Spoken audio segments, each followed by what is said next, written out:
CAPF assistant commandant के exam में हर student के लिए सबसे बड़ा हेडेक रहता है पेपर 2 क्या करें, पेपर 2 का क्या करें, कैसे कंप्लीट करें, कंटेंट कहाँ से लाएं, टाइम पे कैसे लिखें, क्या रूल्स हैं, क्या चीज़ अवॉइड करनी चाहिए, क्या चीज़ फॉलो करनी चाहिए, बहुत कुछ। और अगर आप कोई भी एस्पिरेंट हो, चाहे वो सिर्फ और सिर्फ सीएपीएफ के लिए तैयारी कर रहा हो, बाकी एग्जाम्स के लिए भी तैयारी कर रहा हो, आपके लिए पेपर 2 टफ बनेगा ही। और इस बार का पेपर 2 देख के आपको लग रहा होगा कि पेपर तो ईज़ी है, जब उसे लिखने बैठोगे ना, तो आपको समझ में आएगा कि कंटेंट हो ही नहीं पा रहा है।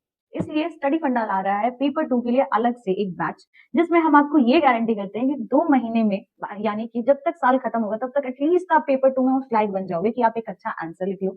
उसके बाद आपके पास क्या बचा रहेगा कि जनवरी से आप सिर्फ और सिर्फ टेस्ट देते रहो और स्मूथली एग्जाम में पेपर को कंप्लीट कर लो। बट उसके लिए आपको फाउंडेशन बैच से जुड़ना होगा, जो सिर्फ और सिर्फ पेपर 2 के लिए लॉन्च किया जा रहा है। और होलिस्टिकली हमारे साथ जैसे-जैसे हम पेपर को अप्रोच करेंगे, वैसे-वैसे आपको अप्रोच करना होगा। ज़्यादा डिटेल्स के लिए आप कॉन्टैक्ट कर सकते हैं। ऐसे आपको स्टार्टिंग में एक प्लानर भी मिलेगा कि कैसे पूरे पेपर को अप्रोच किया जाएगा, जिसमें पेपर के अलग-अलग सेक्शन, चाहे वो कंटेंट हो गए, चाहे एस्से, आर्गुमेंट, रिपोर्ट के जितने भी डिमांड होते हैं और उसके साथ-साथ ग्रामर, हम सबको कवर करेंगे। सो जॉइन द बैच जो सिर्फ और सिर्फ पेपर 2 के लिए आ रहा है और अपने पेपर 2 को सबसे स्ट्रॉन्ग बनाएगा।